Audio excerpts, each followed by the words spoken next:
to Beauty in the Biz. I'm Catherine Maley, your host, and today's special guest is Dr. Peterson Pierre. So, Dr. Pierre is a board-certified dermatologist practicing both medical and cosmetic dermatology. Now, he's completed his medical training at Stanford University School of Medicine, where, I might add, he met his wife and the mother of his 2 children. And he's also author of several scientific articles, abstracts, as well as a textbook chapter. Now, Dr. Pierre opened the Pierre Skincare Institute in Thousand Oaks, California, back in 2004, so he's been around for a bit. Now, Dr. Pierre's also been interviewed by many in the media, such as Good Housekeeping, NBC News, Huff Post, MSN, and Yahoo Lifestyle, just to name a few. Now, his patients call him a gentle injector because they love his talented use of Botox and wrinkle fillers without pain, and they also love their non-surgical natural results. So, Dr. Pierre, welcome to Beauty in the Biz. Thank you so much, Catherine, for having me. Sure. So let's just start out by, how in the world did you become a dermatologist? Well, it's interesting. You know, when I was about 7 years old, I decided I wanted to be a physician. But at that point in time, I had no idea that dermatology even existed. Right. In fact, I didn't discover dermatology until my 2nd year in medical school, where during a week of classes, they focused specifically on dermatology, and that was my first introduction. And I loved it. It was pretty much love at first sight because the specialty is so visual. Everything is easily accessible. You can do a lot of different things in dermatology. And one particular given day, I am treating acne. Then I go to the next patient, I'm cutting out a skin cancer. Go to the next patient who has some wrinkles. Then I've got another patient where I'm doing some laser treatments. It's really fantastic that way. The other great thing about dermatology as well is the fact that I can build all these relationships. And so I have patients that I've seen throughout junior high and high school. Then they go to college, they graduate and get married. Now I'm seeing their children, I see their parents. So it's really amazing to be able to have that multi-generational relationship and to be able to make such a positive impact in people's lives. Good for you. And I like the variety of that, because that's true. Then if I knew you as a patient, I could know you now and next year and next month and for 10 years after that. And then it goes on and on. So exactly. Congratulations. So Good. I do want to touch on COVID-19 only because that has been the conversation that we've been having for the last couple months during this taping. I believe, what is your situation there? Are you open, closed? What's your situation? Well, we're open. Down here in Southern California, they're starting to relax things a little bit. You know, during the COVID-19 period, we were open with very reduced hours because what I realized, I had patients who needed somewhere to go. They would have a problem, and if I was not available, they would have to go either to urgent care or the emergency room. And in fact, I had a couple of patients in that situation. And unfortunately, once they got there, they were told, well, you need to go see your dermatologist. So we were still open, seeing very few patients, but helping people nonetheless who had issues that really only a dermatologist could address. Now that things are starting to relax a little bit, and I think people are starting to feel more comfortable, slowly they're starting to trickle in. We still have reduced hours, but we're seeing a few more patients as the weeks go by. And have you put a lot of safety precautions in place? Absolutely. I think in this particular scenario, obviously this is something we've never faced before, so it's better to take the necessary precautions regardless. Because obviously I want to protect my patients, I want to protect my staff, I want to protect myself and my family. So what we do, we wear masks, everyone in the office does. I don't really make it mandatory for the patient, although that is available.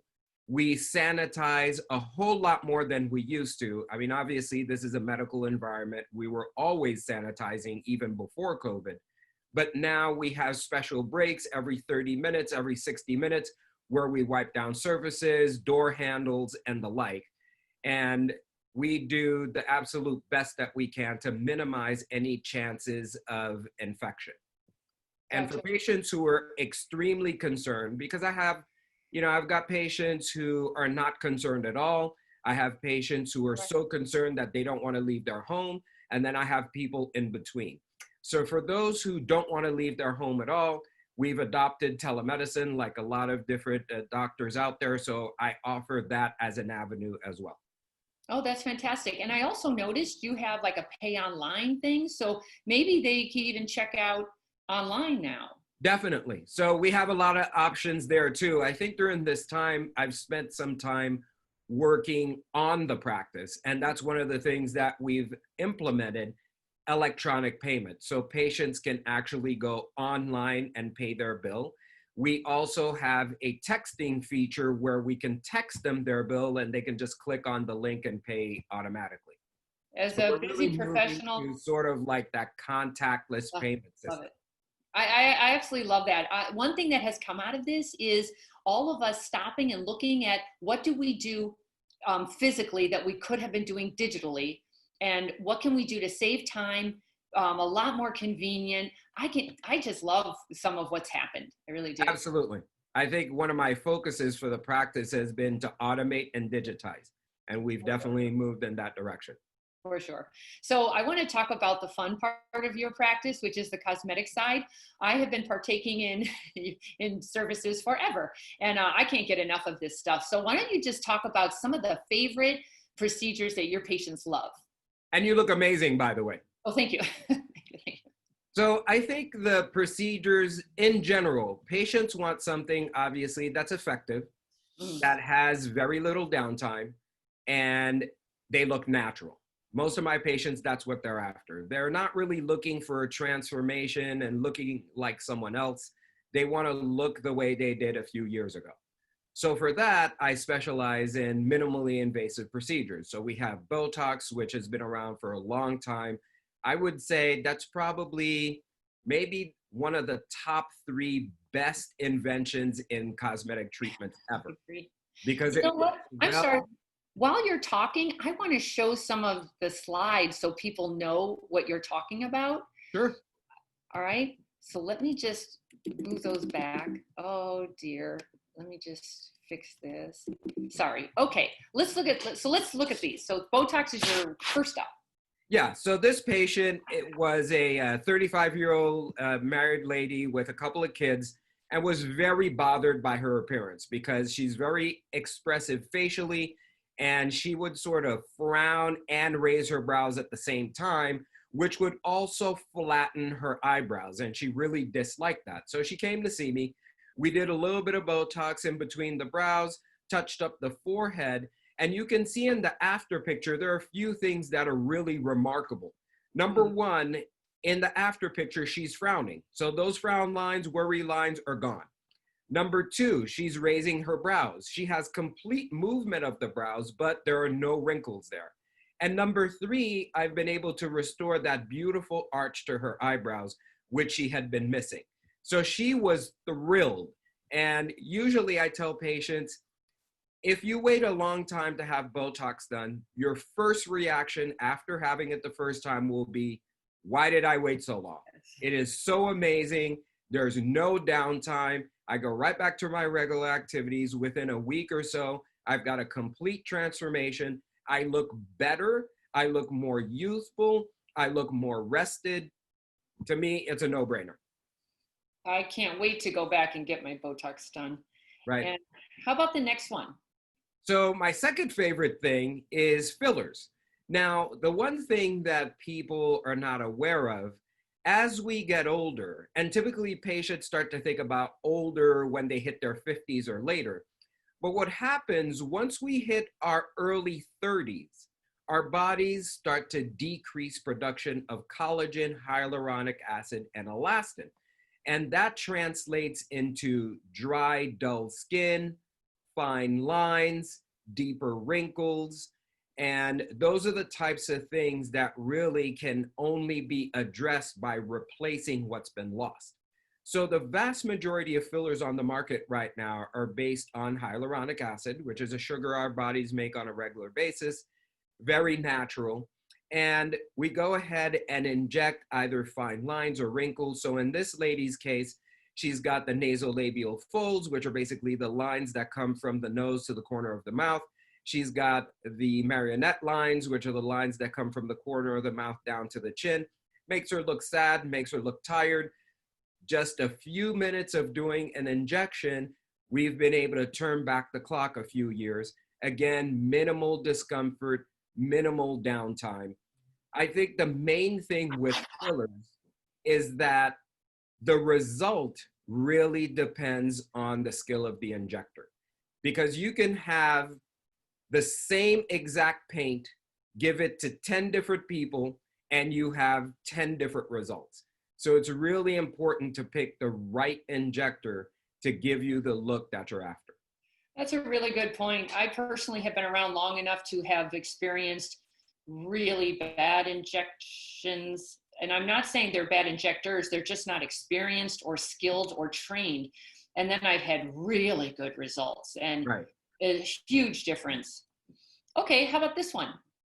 So here we've got another example of the loss of volume. So rather than having a line or lines like the previous patient, this lady still looks great, but if you look at the cheek area, you can see that it's flat. It's starting to have some depressions. I think her cheekbone itself, it's still pretty good, but if you look underneath, there's sort of a hollow happening there. If you look closer between the cheek and the nose, there's definitely a hollow there as well.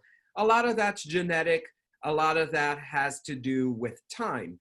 And so that tends to make you look older. Obviously, that's not anything that anyone is after, and that's something they want to correct. Very simply, with fillers, my particular favorite one for this is a filler called Juvederm Voluma. We inject it right down onto the bone, lifts that up, provides fullness into the hollowed areas, and we're just restoring the youthful contour that she had a few years ago. So in the before picture, you will see sort of that white line near her cheek. That's the OG curve.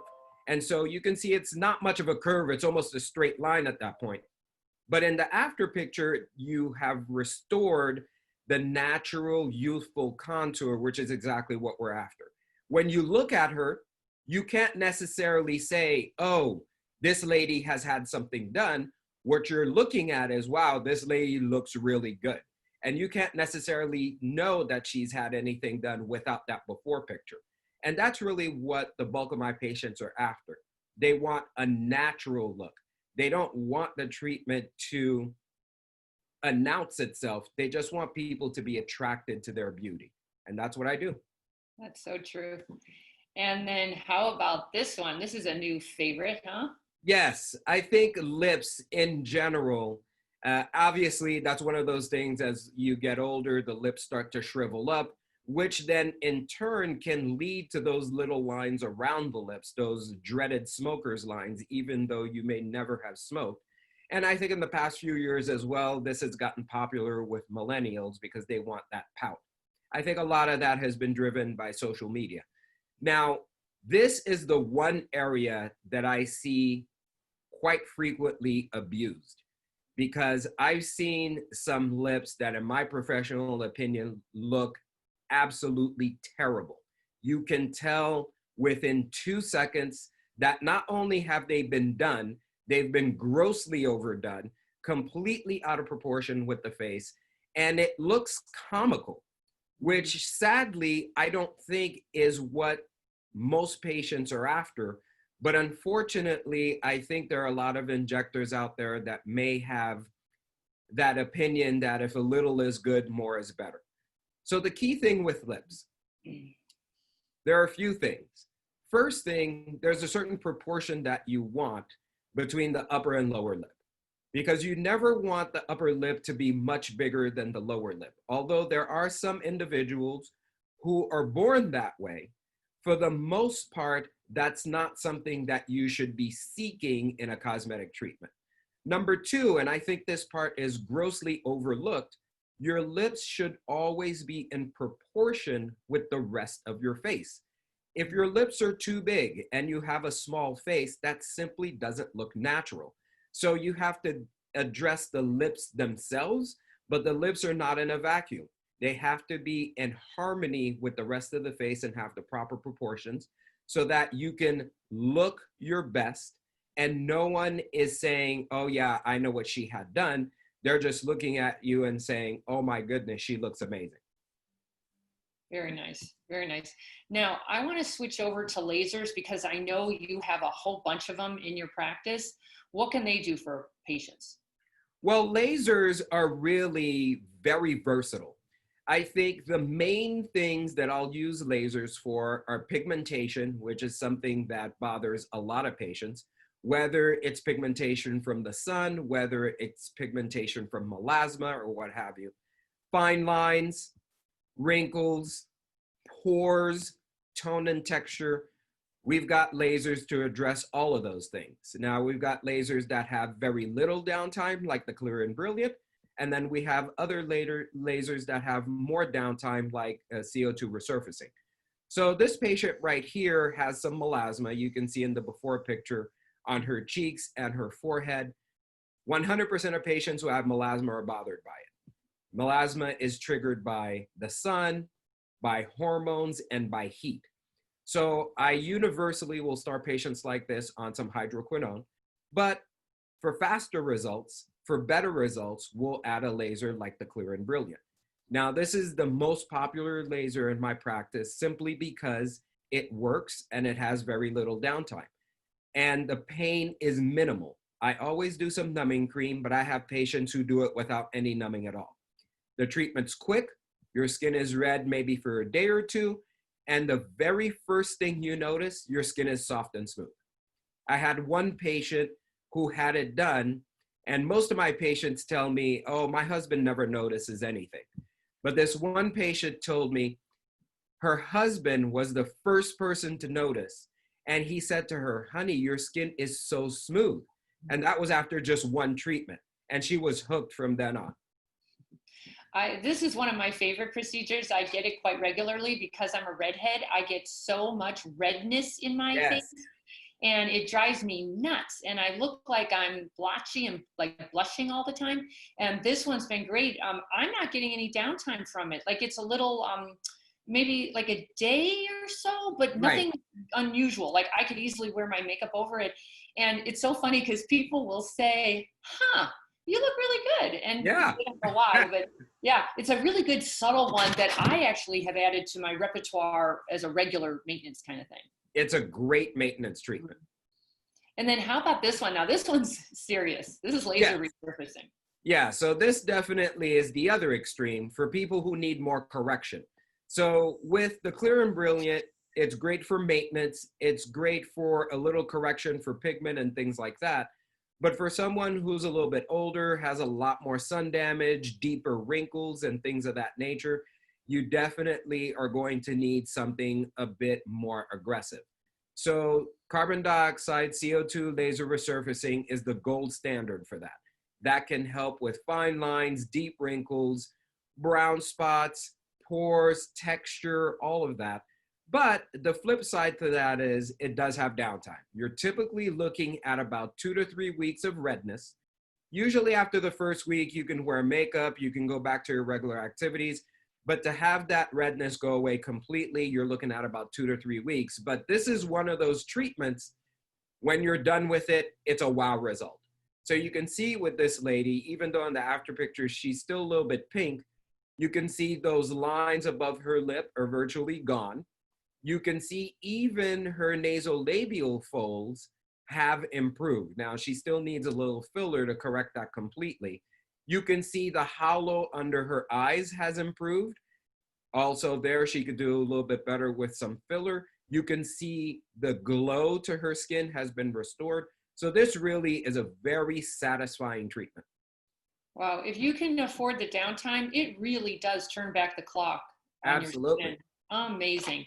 And then for the finale, because we were talking about a lot of face procedures, what's another big issue that we women have? And I call it fat's where it's at.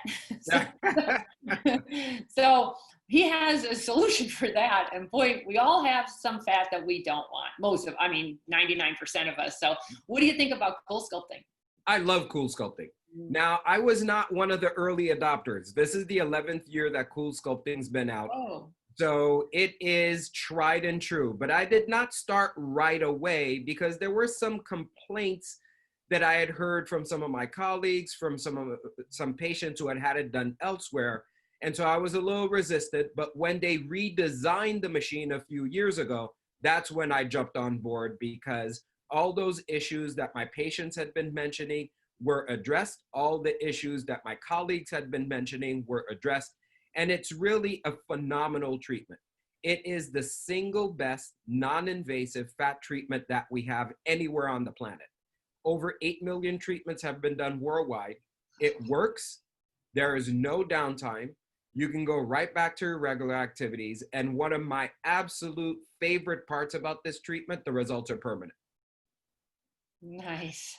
And what areas can you treat? Because it used to be pretty much like, I mean, the tummy is, almost all of us have like tummy issues or Right. what other areas? Yeah, this treatment is very versatile. You can treat that fat underneath the chin, the jowl area. You can do the bra fat front and back. You can do the arms. You can do the stomach, the love handles. I like to call them the hate handles because who loves those? You can do the outside of the thighs, the inside of the thighs, and even an area above the knee.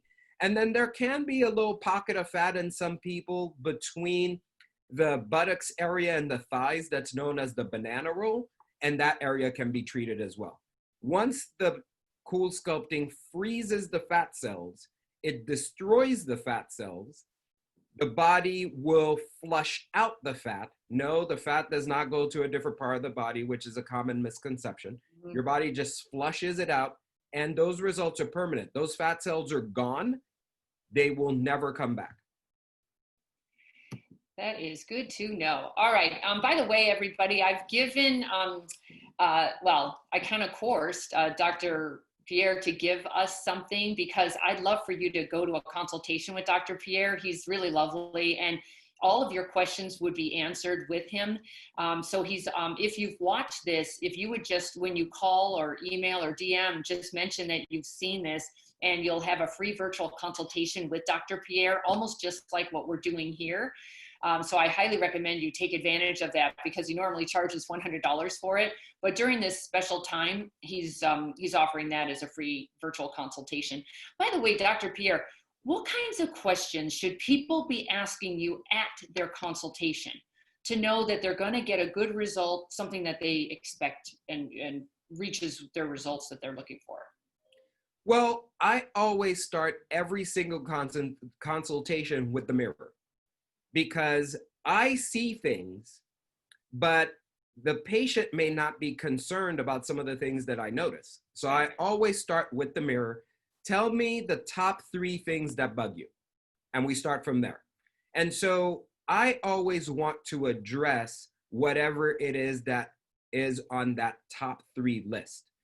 Because in my opinion, even though something I think can be easily addressed, if that's not a concern for the patient, then there's absolutely no reason for the patient to spend any money on that. It just doesn't make sense to me. Yes, I can correct it, but if it doesn't bother you, why waste the money on that? Let's focus on the things that bother you. So then I'll usually go over multiple different treatment options for whatever that concern is.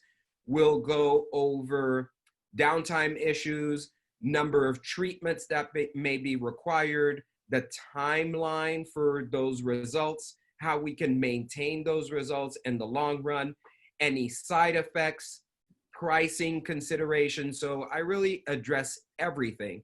And then sometimes I'll make some suggestions, such as, you know, you're treating this particular area, but have you considered this? Because this would really improve the harmony of your entire face. You may be focused on, let's say, the frown lines in between your eyebrows, but did you notice that when you make that facial expression, you also crinkle your nose and you have those lines on the side of your nose that are known as bunny lines? If we treat that, then you'll have that harmony, because what will happen sometimes in people who are experienced and can pick up these things, if you try to frown and don't frown, but then the bunny lines are there, that's somewhat of a giveaway that you've had Botox done. And a lot of people don't care about that, which is fine. But if your goal is to do it on the down low so no one knows what's going on, then it's my job to point that out to you so that we can give you the result that you're after. It's funny you should mention the bunny lines because it's a really big deal for me. And most of the injectors don't even mention it. And I say, did you do the bunny lines? Yeah. Because it really, you're absolutely right. It, you know, especially as women too, though, you fix one area and then the next area pops up that Exactly. that we focus on. So please just get it all to stop. That's right. So once again, I want you to give Dr. Pierre a call or a DM or an email or a text or however you all communicate in today's world. He is offering you a virtual consultation for free. It's normally $100. And Dr. Pierre, where can they find you online? Multiple different places. You can go to our website, pierreskincare.com. Even on our website, you could book a virtual appointment if you like. You can find us on Facebook, Pierre Skincare. You can find us on Instagram, @Pierre Skincare. We're pretty much everywhere. Nice. And just the last question, just for fun, what's something that we don't know about you? Well, most people don't know that I spent a good portion of my childhood in Haiti. So my parents are originally from Haiti. I was born in New York. And when I was about 7 years old, we moved there for 10 years. So I did my elementary, junior high, and high school there. But once I graduated high school, I moved back to New York City and pursued my college education, and then came out to the wonderful West Coast to do my medical and dermatology training. That is so interesting. How much sticker shock was it to go from Haiti to New York, actually the other way around, New York to Haiti and then Haiti back to New York? Yeah, it was definitely a shock for me because I had no idea what was going on at the time. I remember vividly that day that it happened. I was supposed to go to school and my mom was saying, we're going on a trip. And I thought, yeah, but how can we go on a trip when I need to go to school? So we hopped on a plane. Here I am, totally foreign country. I don't know the language. I remember my first day in class, I was completely clueless until they were doing math because, well, numbers are pretty universal. I could do that. Yeah. So I gradually over time learned the language. And it was a difficult transition for me, but being such a young age, kids adapt pretty quickly. But my heart was always in New York. I always longed to come back. During the summers, we would visit New York. Every year, I would think, oh, this is the year we're actually going to come back, and it wasn't. But once I got closer to graduating high school, I made it clear to my parents that I have no future in Haiti. I need to go back to the States, and I'm essentially going to do it with or without you. So then they decided, yeah, it's probably time to do that. And so we moved back to New York, and I continued my education there. Yeah, but then you ran off to California. I did. Are they angry about that? Well, so the thing is, when I was applying to medical school, I had actually decided to go to the University of Pennsylvania, which is a phenomenal school. My mom was thrilled because it was only a couple hours away. And then I got a call from Stanford. And they said I had never been to California before. They were doing regional interviews. So they were coming out to New York doing interviews. It was pretty close to my job at the time. I was doing research at a lab in the heart of New York City. So I decided to go and do the interview. Didn't think a whole lot of it. And then a couple days later, they said, congratulations. We're going to offer you admission and we'd like to fly you out to California to visit the campus. And I thought, wow, there's absolutely no way I'm going to turn down that offer. So I hopped on the plane, never having been to the campus. I was thinking, well, I'm going to enjoy my time in California. I am going to the University of Pennsylvania, so this will be a free trip. I can't lose. By the end of the weekend, I thought to myself, I would be an absolute fool to pass this up. You know, they picked me up from the airport, drove me up Palm Drive. And if you've ever been on that campus, once you hit Palm Drive, it's over. It was April. I mean, it was snowing back in New York. It was a beautiful day there. And the people were so nice. Everything about it literally for me was magical. Yeah. And there was no way I was going to give that up. And I didn't. And my mom was really heartbroken because it's 3,000 miles away. But that, I would say, is one of the top 3 best decisions I've ever made. And I would do it all over again in a heartbeat. Nice. Good for you. I assume the other one is your wife. Yes. Yeah. Stanford's been good to me in a number of different ways. Right? That was a good move on your part. Yeah, yeah, definitely. All right. Well, thank you, Dr. Pierre. Everybody, please go meet with Dr. Pierre. If you can have a virtual consultation with him, please take advantage of that. It's a free consult. Usually it's $100. And so check him out. Check him out on Instagram or Facebook, or go to his website, pierreskincare.com. And thank you so much for your time. Thank you so much, Catherine. Have a great day. Sure.